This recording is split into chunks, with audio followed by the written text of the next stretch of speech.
জুলাই জাদুঘর জিনিসটা যে যাই বলুন না কেন আমার খুব ভালো লেগেছে। ফারুকী এই একটা কাজ খুব সুন্দরভাবে ভালোভাবে করেছে। আপনারা যারা ফারুকীর শত্রু আছেন আপনারা বলবেন যে এখান থেকে ব্যাপক টাকা পয়সা সরিয়েছে, এটা এটা করেছে, বাট আমি এটার মধ্যে কোনো মানে সত্য মিথ্যা জানি না, এবং এটা সত্য হলেও আমি কোনো দোষ দেখি না। ক্রিয়েটিভ কাজে একটু টাকা পয়সা খরচ হবে, জিনিসটা ভালো হলেই হইলো। তো জুলাই জাদুঘর এর উদ্বোধনের আগে আমি যখন ইউনুস সাহেব হেঁটে হেঁটে বেড়াচ্ছিলাম তখন এটা দিয়ে একটা ভিডিও ক্লিপ দেখলাম। তো এখন ভাবলাম যে যেহেতু এটা উদ্বোধন হয়েছে কি অবস্থা দেখি, এটার জন্য একটা ভিডিও স্ক্রল করছিলাম। তো সেই ভিডিও স্ক্রল করে কি দেখলাম সেটা খুব ইন্টারেস্টিং। আমাদের থেকে তারা 50 টাকা সমমূল্যের একটা টিকিট নিয়েছে, কিন্তু আমাকে টিকিট ধরিয়ে দেওয়া হয়েছে 3 থেকে 12 বছর বয়সে বাচ্চাদের একটা টিকিট যার সমমূল্য 20 টাকা, কিন্তু আমার থেকে তারা নিয়েছে 50 টাকা। জুলাই পরবর্তীতে জুলাইয়ের একটা স্মৃতিময় জায়গায় জনগণের সাথে কর্তৃপক্ষের স্রেফ প্রতারণা। আসলে আমি একজন পূর্ণবয়স্ক অ্যাডাল্ট পারসন। এখন আমরা আসছি আজকে জুলাই স্মৃতি জাদুঘরে। তো এখানে এসে আমাদের থেকে তারা 50 টাকা সমমূল্যের একটা টিকিট নিয়েছে, কিন্তু আমাকে টিকিট ধরিয়ে দেওয়া হয়েছে 3 থেকে 12 বছর বয়সে বাচ্চাদের একটা টিকিট যার সমমূল্য 20 টাকা, কিন্তু আমার থেকে তারা নিয়েছে 50 টাকা। মানে ভিডিওতে দেখলাম এই প্রথম দিন মানে জাদুঘর খোলার পরে যখন প্রথম লোকজনকে ঢুকতে দেওয়া হচ্ছে ওই দিন থেকে চুরি শুরু হয়ে গিয়েছে। 50 টাকার টিকিট এই শিশুদের যে টিকিটটা আছে সেটা দেওয়া হচ্ছে, এবং সেটা দিয়ে 30 টাকার টিকিট দিয়ে 50 টাকা নেওয়া হচ্ছে, বাকি 20 টাকা গাপ।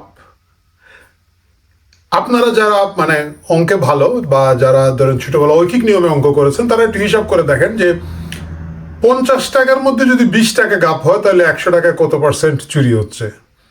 সুতরাং আপনারা যারা আগে থেকে 10% বলেন তারা এখন হিসাবটা শুধরায় নেন ভাই। মানে কি বলবো আর কি, এটা মানে বাটপারি চুরির তো একটা সীমা থাকা উচিত, তাই না? জুলাই জাদুঘর একটা ভালো জিনিস, পবিত্র জিনিস, সুন্দর জিনিস বানানো হয়েছে জুলাইয়ের আন্দোলনের জন্য। সেইটাতে মানে সেটাতে বানানোর সময় একটা চুরি করেছে সেটা ঠিক আছে, সেটা ক্রিয়েটিভ কাজের চুরি, তো আমি আগে অ্যাপ্রুভ করে দিলাম। লোকজন ঢুকছে ওইটা থেকে চুরি করবে সেটাও ঠিক আছে, কিন্তু একেবারে প্রথম দিন থেকে চুরি করে ফেলাটা একটু বেশি হয়ে গেল না? তো এই চোরদের কাছে পড়েছে দেশ আর কি। এর মধ্যে আমি দেখলাম যে সাদেক হোসেন কোকার সন্তান আমাদের ইশরাক সাহেব দাবি করেছেন যে জুলাইয়ের যারা মারা গিয়েছিলেন তাদের কবর বাধাই করার জন্য 2 লাখ টাকা করে দেওয়া হয়েছিল, ওই টাকাটাও গায়েব হয়ে গিয়েছে। আমি বিশেষ করে আমার সাংবাদিক বন্ধুদেরকে অনুরোধ করি যারা জুলাইতে মারা গিয়েছেন তাদের কারো কারো কবর একটু খুঁড়ে ফেলাটা তো মানে হয় না, একটু স্ক্যান করে যদি কোনোভাবে দেখতে পারে। যে আমার ধারণা এদের অনেকের কঙ্কাল পর্যন্ত নিয়ে মেডিকেলে বিক্রি করে দিয়েছে। এই হচ্ছে গিয়ে এই বাটপারদের কবলে এই মুহূর্তে বাংলাদেশ আছে আর কি, দীর্ঘদিন ধরে আছে। তো এই যখন অবস্থা তখন আমি ভাবলাম যে জুলাই জাদুঘরটা যেরকম একটা সুন্দর হয়েছে একইভাবে আমাদের এখন একটা জুলাই চিড়িয়াখানা করা উচিত। জুলাই চিড়িয়াখানা করে এই যে চিড়িয়াগুলো মুক্ত হয়েছে 24-এর 5 আগস্টের পরে, বিভিন্ন কিসিমের চিড়িয়া, এই চিড়িয়াগুলোকে এখন আসলে একটা খাঁচা বন্ধ করা হোক না হোক মানে একটা চিড়িয়াখানা রাখা উচিত। এদেরকে আমরা টিকিট কেটে গিয়ে দেখবো, এদেরকে যদি আমরা টিকিট কেটে গিয়ে না দেখি তাহলে জিনিসটার মজা থাকে না। এর চেয়ে বড় কথা হচ্ছে দেশকে এখন একটা সিস্টেম এবং শান্তিতে যদি নিয়ে যেতে হয়, একটু থিতু করতে হয়, তাহলে এই যে জুলাই মানে আপনারা তো বলবেন জুলাই জঙ্গি, ওইভাবে বলা ঠিক না, কিন্তু এই যে তথাকথিত জুলাইয়ের লোকজন যেগুলা মানে কবর বাঁধায় টাকাটা পর্যন্ত খেয়ে ফেলতেছে, জাদুঘর এটা বানাইছে তাদের জন্য, তাদের আন্দোলন বিপ্লব তাদের ইতিহাস বর্ণনা করার জন্য, ওইটা প্রথম দিন থেকে টাকা খাওয়া শুরু করেছে। দুঃখ লাগে বেচারা রাষ্ট্রপতির জন্য। বেচারা রাষ্ট্রপতি প্রথম যখন রাষ্ট্রপতি হয়েছেন, ভারপ্রাপ্ত রাষ্ট্রপতি হয়েছেন, একটা ইংরেজি বক্তৃতা দেওয়ার সুযোগ পেয়েছিলেন। কারণ হচ্ছে জুলাই উপলক্ষে তারা একটা অনুষ্ঠান করেছেন এবং এখানে বিভিন্ন দেশের রাষ্ট্রদূতদেরকে দাওয়াত দেওয়া হয়েছিল। বেচারা রাষ্ট্রদূতরা পালিয়ে গিয়ে যান বাঁচাইছেন, মানে এমন প্রোগ্রাম। আপনারা জানেন যে কূটনৈতিক নিয়ম এবং শিষ্টাচার হচ্ছে যদি কোনো দেশের রাষ্ট্রপ্রধান বা সরকার প্রধান থাকেন, তিনি যতক্ষণ বক্তৃতা দিবেন না একজন রাষ্ট্রদূত ওই দেশের ওইখানে উঠে যেতে পারেন না, মানে এটা একটা বেয়াদবি। কিন্তু আমাদের বেচারা রাষ্ট্রপতি ইংরেজিতে একটা বক্তৃতা লিখে নিয়ে গেছিলেন, উনি নিজে বলেছেন। কিন্তু এখানে যারা বিদেশি বসা ছিল আমি মনে মনে চিন্তা করছিলাম যে ইংরেজিতেই ভাষণ দেবো, বিদেশিরা দেখুক 16 বছর আমরা কিভাবে কাটিয়েছি, কিন্তু তারা তো চলেই গিয়েছে। সেই বক্তৃতা দেওয়ার আগে এই রাষ্ট্রদূতেরা যান নিয়ে পালিয়ে গিয়েছেন, এইটা আবার ভিডিও আছে। দেশের এই হচ্ছে গিয়ে অবস্থা। দেশের এই যে তামাশা শুরু হয়েছে, যে দেশে আপনি একটা রাষ্ট্রীয় অনুষ্ঠানে রাষ্ট্রপতির বক্তৃতা শোনার আগে রাষ্ট্রদূতটা পালিয়ে যেতে হচ্ছে, যান নিয়ে পালিয়ে যেতে হচ্ছে, সেটা কিন্তু খুব ইন্টারেস্টিং বিষয়। এবং এখানে শেষটা, আপনারা অনেকেই জানেন যে পাকিস্তানের রাষ্ট্রদূতের বাসায় রহস্যজনক অগ্নিকাণ্ড হয়েছে এবং তিনি আইসিইউতে ছিলেন, তার স্ত্রী আইসিইউতে ছিলেন, আমরা শুনলাম। কিন্তু এই খবরটা কিন্তু ধামাচাপা ছিল, 13-14 ঘন্টা পর থেকে মিডিয়া এটা গুজগুজ ফিসফিস হওয়া শুরু হয়েছে। আমরা জানি না এটা কি সাধারণ দুর্ঘটনা ছিল নাকি অন্য কিছু, কেন এই খবর ধামাচাপা দেওয়া হচ্ছে। কিছু রাষ্ট্রদূত দৌড়ে পারলে বাঁচতে পারলো, বেচারা কেন বের হতে পারলেন না। এবং পাকিস্তানের ব্যাপারে আমরা জানি তারা একটু জঙ্গি ভালোবাসেন, সুতরাং তাদের কোনো ভাই বন্ধু এখানে আছেন কিনা না, বা অনেকে বলে থাকেন যে একসময় অনেকে পালিয়ে নাকি ওই হাইকমিশনের আশ্রয় নিয়ে থাকতেন, তাদেরকে ওই কোনো দুর্ঘটনা ঘটালেন কিনা না, এটা কিন্তু তদন্তের বিষয়। বাংলাদেশে এসে যদি বেচারা রাষ্ট্রদূতরা বেঘরে কোনো আক্রমণের শিকার হন, প্রাণহানির শিকার হন বা কোনো ক্ষতির মধ্যে পড়েন, এটা দেখার দায়িত্ব কিন্তু বাংলাদেশি নাগরিক হিসাবে শুধু সরকারের না, আমাদের সকলেরই। এবং আমরা চাই যে এই সময় যে রাষ্ট্রদূতরা আছেন তারা দৌড়ে হোক, পালিয়ে হোক, যেভাবেই হোক প্রাণ রক্ষা করে যাতে চলতে পারেন। কারণ হচ্ছে কূটনীতি একটা ইম্পর্টেন্ট জিনিস। আর এই কূটনীতি যে একটা ইম্পর্টেন্ট জিনিস, সেটার জন্য আপনারা দেখবেন যে এই চিড়িয়াখানায় আমি আরেক কিছু লোকজন রাখতে চাই, যেটা হচ্ছে আমাদের পররাষ্ট্র মন্ত্রণালয়। পররাষ্ট্র মন্ত্রণালয় শেখ হাসিনার ভাষণ দিল্লিতে মানে উনি প্রেস মিট করার পরে খুব রেগে মেগে ডান্ডা করে দেব ঠান্ডা মোডে একটা কিছু লিখেছে আর কি। মানে এটা ইংরেজিতে যেমন লিখেছে, ভালোই লিখেছে, মানে ইংরেজিতে লেখলে নিশ্চয়ই এটা ভালো কিছু লিখেছে। তো তারা একটা প্রতিবাদ লিপি দিয়েছে, খুব ভালো, খুবই শক্ত প্রতিবাদ লিপি দিয়েছে। আমি তাদের সাথে একমত আছি। ভারতের দাঁত ভাঙা জবাব আমরা এইভাবে দিতে চাই। মুশকিলটা হলো সেটা তারা 9 বার এডিট করেছে। মানে সরকারে এই লেভেলের, মানে আমরা আগে যেটা বুঝতাম, মানে আমরা যখন ছাত্র ছিলাম, আমার মনে আছে যে আমার বাবা বলতেন যে যারা খুব ভালো ছাত্র তারা ফরেন সার্ভিসে যায়, যারা খুব ইংরেজি জানে তারা ফরেন সার্ভিসে যায়, তোমরা একটু ভালো করে ইংরেজি শিখো, ফরেন সার্ভিসে যেতে পারবে। তো আমার ধারণা ছিল অন্যখানে যাই অবস্থা, ফরেন সার্ভিসে যারা আছেন, পররাষ্ট্র যারা দেখছেন, তারা ইংরেজি জানেন। এবং এখন যারা পররাষ্ট্র সামলান, একজন হচ্ছেন রজার রহমান খলিল হিসাবে, খলিল সাহেবকে আপনারা চিনেন, উনি দীর্ঘদিন আমেরিকা থেকে গিয়েছেন এবং তার সাথে আছেন আমাদের দেশি ভাই একজন, প্রধানমন্ত্রীর উপদেষ্টা পদে প্রতিমন্ত্রী মর্যাদা আছেন, তিনি গেছেন আবার আমাদের লন্ডন থেকে, সিলেটি ভাই। তো এই দুজনই তাহলে তো ইংরেজি জানার কথা, এবং তাদের নিচে তো আছেন খুব ভালো ভালো ফরেন সার্ভিস ক্যাডাররা। কিন্তু 9 বার ফেসবুকের একটা পোস্ট এডিট করতে হয়েছে তাদেরকে। আমি সরকারকে অনুরোধ করবো, আপনারা চ্যাট জিপিটি বলে একটা জিনিস আছে, এইটা দিয়ে ইংরেজি লেখা চেষ্টা করেন, এইটা দিয়ে করেন। আপনারা যদি হান্নান মাসুদ মার্কা ইংরেজি লিখেন এবং 9 বার এডিট করেন, এটা দেখতে ভালো দেখে না। ক্লড বলে একটা নতুন এআই এসেছে, এরা নাকি খুব ভালো ইংরেজি পারে, মানে যারা ইংরেজি আমি বেশি একটু লিখতে চান তারা নাকি ক্লডের মধ্যে দিয়ে স্ক্রিপ্ট লেখেন। আপনারা ক্লডও ট্রাই করতে পারেন। এগুলো সাধারণত ফ্রি হওয়ার কথা বা খুব অল্প টাকা দিয়ে আপনারা পারবেন। কিন্তু এই নিজেদের অযোগ্যতা, অদক্ষতাটাকে দয়া করে বাইরের দেশেরগুলোর সামনে একটু দেখিয়েন না। এবং ভারতের বিরুদ্ধে আপনারা যে এইরকম একটা জোশালো বিবৃতি দিলেন, আন্দোলন মানে শক্তিশালী অবস্থান নিলেন, আমরা একটু জোশ পাইলাম। কিন্তু পরের দিনই আমরা শুনলাম আপনারা আবার ভারতের কাছে গিয়ে ধর্ণা দিচ্ছেন, পাইপলাইন দিয়ে আপনাদেরকে গ্যাস, তেল, পানি, বিদ্যুৎ বন্ধ, না ওইটা তো আনুসারের, ওই কি পেঁয়াজও না, কিছু একটা ডিজেল আনার জন্য পরের দিন। মানে একটু লজ্জা শরম তো থাকা উচিত। মাঝখানে একটু শুক্রবার শনিবার গ্যাপ দেন, দিয়া রোববার সোমবারে গিয়ে চান। আগের দিন এত বড় কথা বলার পরে পরের দিন আপনারা গিয়া হাজিরা দিয়ে এই যে এইভাবে ডিজেল চাচ্ছেন, বাংলাদেশি হিসাবে আমার তো নিজেরই একটু লজ্জা লাগছে আর কি।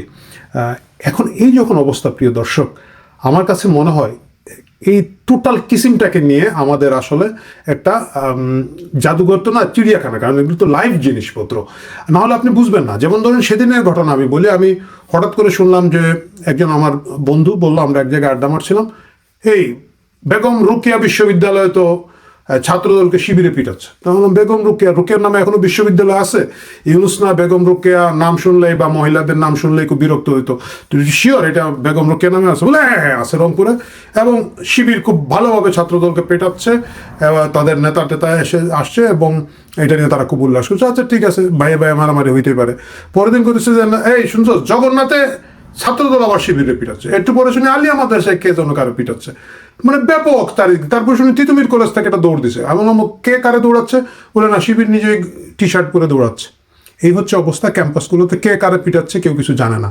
এর মধ্যে একজন আবার আমারে বললো ভাই শিবিরের কারবার দেখছেন, অপ্রাপ্তবয়স্ক ছোট ছোট বাচ্চাদের হাতে ডান্ডা ধরায় দিস। তা বললাম কি করবা, ইদানিং তো তাদের এইসব কারবারই আমরা শুনতেছি, হোটেলেও শুনলাম, হলেও শুনলাম, এই ডান্ডা ধরায় দিল বাচ্চাদের ছোট ছোট, এই যে শিশু নির্যাতনের বিরুদ্ধে দাঁড়াতে হবে আমাদেরকে। বলো আরে না না, ওই ডান্ডা ওই যেটা ভাবছে ওইটা না, মানে শিশুদের হাতে সত্যিকারের লাঠি ধরিয়ে দিয়েছে এবং তারা মারামারি করছে। তো এই হচ্ছে এই মারামারি। আর একটা মারামারি দেখলাম, এটা জুলাই যোদ্ধা নাম দিয়ে, ওইটা আগে ময়মনসিংহে ছিল, ময়মনসিংহ থেকে নাকি তাড়ানি খেয়ে এখানে আসছে, এখানে এসে আরেক জুলাই যোদ্ধা নতুন ধারার শান্তা বলে একজন আছেন, ওনারে গিয়ে একজন নারী ওনাকে চড় মেরে দিয়েছে। তো এরা ভাবছে এটা এখন ইউনুসের যুগ, ইউনুসের যুগে সাধারণত নারীদেরকে গালি দেওয়া, মারা, এগুলা বৈধ একটা ব্যাপার ছিল। তো ওই মহিলা আবার পরের দিন আবার এর দেখলাম পিঠায় শুয়ে ফেলাইছে রাস্তার মধ্যে।